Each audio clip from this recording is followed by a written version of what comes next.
Hello, my name is Anthony Perruzza. I'm a City of Toronto Councillor, and we're here at the Driftwood Community Centre, and we're going to demonstrate for you how easy it is to use an AED. Every city-run facility has one of these AEDs in it. I'm here today with two of our paramedics, Jeff and Claude, who are going to help us demonstrate how to use that. Hello, Councillor. We've come across a victim as part of the simulation in one of your community centres in your ward. Can you establish if they're responsive? Hello. They don't seem to be responsive. Not responsive. Okay, so at this point we should designate someone to call 911. Yasmin, could you please go and call 911? Tell them there's a person down, they're not responsive, and come back and let me know that you've done that. Jeff, can you come and start CPR, please? I believe there's a public access defibrillator here. Can you retrieve that? Sure.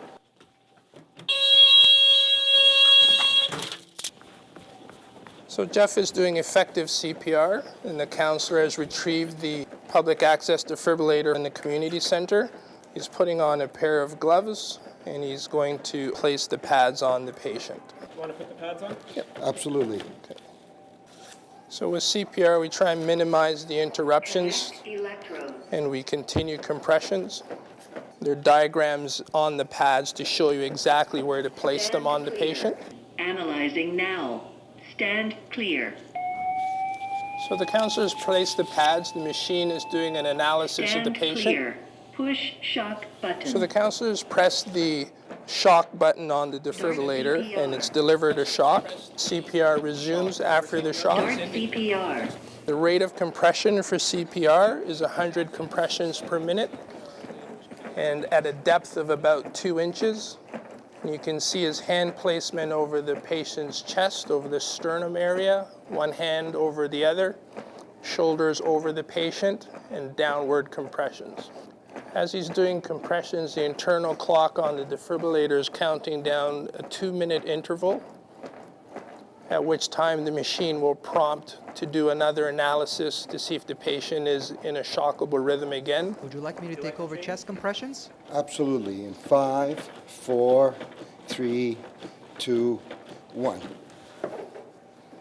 When you have multiple rescuers available, it's good to switch the people doing compressions. This is quite fatiguing, and so to maintain effective compressions, it's good to switch the compressors. Stand clear. Analyzing now. Stand clear. Again, the machine is analyzing if the patient's in a shockable rhythm.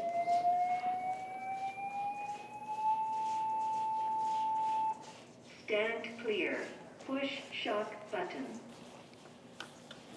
The machine has indicated the patient was in a shockable rhythm, and the councillor has pressed the button to deliver another shock, and another 2-minute round of CPR is ongoing.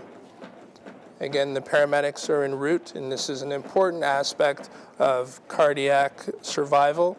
We have, first of all, someone recognizing that a person has been has had a cardiac event, and they've called 911. They've retrieved the public access defibrillator and have put it into use. They've delivered shocks, and the paramedics will follow up with some advanced life support, oxygen, ET tubes, intravenous's, and drugs to augment what the councillor has begun. You want to switch? Absolutely. In 5, 4, 3, 2, 1. So you have seen how easy it is to potentially save a life. So as you can see, these are located in all of the Toronto-run community center, in all the subway stations across the city. So lots and lots of places have one of these, so familiarize yourself with them, where they are, because you can save a life as well. Also, as you can see, Toronto EMS also offers courses in CPR. You can go to www.torontoems.ca or 416-392-9833 and make sure that you get accredited and you're in a better position to then be able to help someone who is potentially in distress. So AED, easy to use, save a life.